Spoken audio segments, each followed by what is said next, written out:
Hey kids, Brother Matt here. Hope you're doing good today. Want to read you another story from the Jesus Storybook Bible. Now, if you remember when we left off, we read about Joseph and his brothers sold him into slavery, and he ended up in Egypt working for the king of Egypt, who was called Pharaoh. And his brothers had to come and ask for help from him, and Joseph helped them and rescued them. And today, the story we're going to read picks up right where that story left off. So here we go. Joseph and his brothers grew old and died, but their children's children stayed on in Egypt, where they became a very large family. Later on, a new king began to rule, but this Pharaoh didn't remember Joseph, and he did not like God's people. He made them into his slaves and beat them and made them work harder and harder. Whew, that sounds like a pretty tough guy.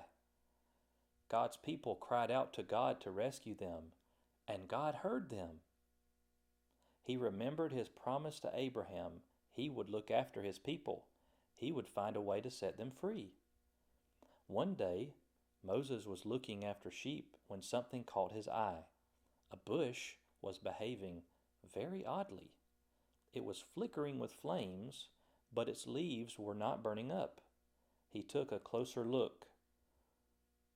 "Moses," boomed a big voice. Moses leapt back. The bush was talking to him. "I have heard my people's cries," God said. "I have seen their tears, so I have come down to rescue them. Go to Pharaoh and tell him to let my people go free." Can you practice saying that with me? Let my people go.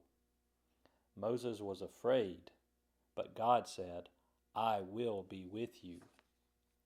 So Moses went to Pharaoh. "Pharaoh," Moses began. "God says." "God?" said Pharaoh. "Never heard of him." Moses kept going. "God says, let his people go free." "Why should I?" Pharaoh said. "Don't want to." Won't. So he didn't. Have you ever just not wanted to do something for no good reason? Just said, "No, not going to do it." So God gave Pharaoh 10 warnings called plagues. First, God turned the river Nile into blood. Ugh. No one could drink the water, but still Pharaoh would not let them go. So God made frogs come hopping and leaping and jumping. Ugh. In your bed, frogs. In your hair, frogs. In your soup, frogs. All over everywhere, frogs. Ugh. Look, can you see the frogs in that guy's bed? Frogs are kind of fun if they're outside, but you don't want them in your bed. "Make them go away," Pharaoh screamed. "Then your people can go." So God took the frogs away. But Pharaoh changed his mind. "You can't go," he said. Then God sent zillions of gnats. Gnats are those tiny little bugs. And zillions is a lot, okay? Zillions is more than millions. It's more than billions. It's even more than gajillions. That's a lot of gnats. But still, Pharaoh said, "No." No.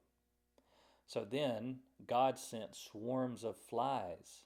Flies buzzing in your eyes, flies. Ah! And after that, sickness and horrible boils and huge hailstones and a storm of locusts.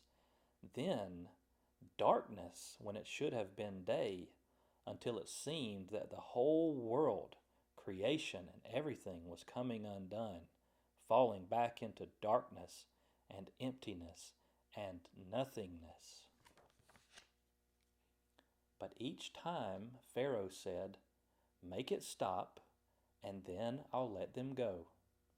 And each time, when God made it stop, Pharaoh changed his mind and said, "Actually, no, you can't go." Finally, Moses warned Pharaoh, "Obey God, or he will have to send The worst thing of all. Pharaoh just laughed. So God said, the oldest boy in each family of Egypt must die, but my people will be safe. God told his people to take their best lamb, to kill it, and to put some of its blood on their front doors. When God passes over your house, Moses explained, God will see the blood and know that the lamb died instead of you. That night, it was just as God had said. Suddenly, piercing the darkness, echoing down the corridors of the palace, came a blood-curdling scream. Pharaoh's oldest son had died. At last, Pharaoh did what God said. "Get out!" Pharaoh shouted. "Just go!" And so that very night, Moses and God's people fled out of Egypt and out of slavery. They were free at last. Don't you think they were happy? God's people would always remember this great rescue and call it Passover. But an even greater rescue was coming. Many years later, God was going to do it again. He was going to come down once more to rescue his people. But this time, God was going to set them free forever and ever. That's the end of our story for today. Tomorrow, we'll pick right back up where we left off. I hope you have a good day, and remember, don't drive your mom and dad crazy. If they say to take a nap, take a nap. If they say to clean up, clean up. And if they say to be kind, be kind. I hope you have a good day, and I'll talk to you later. Bye.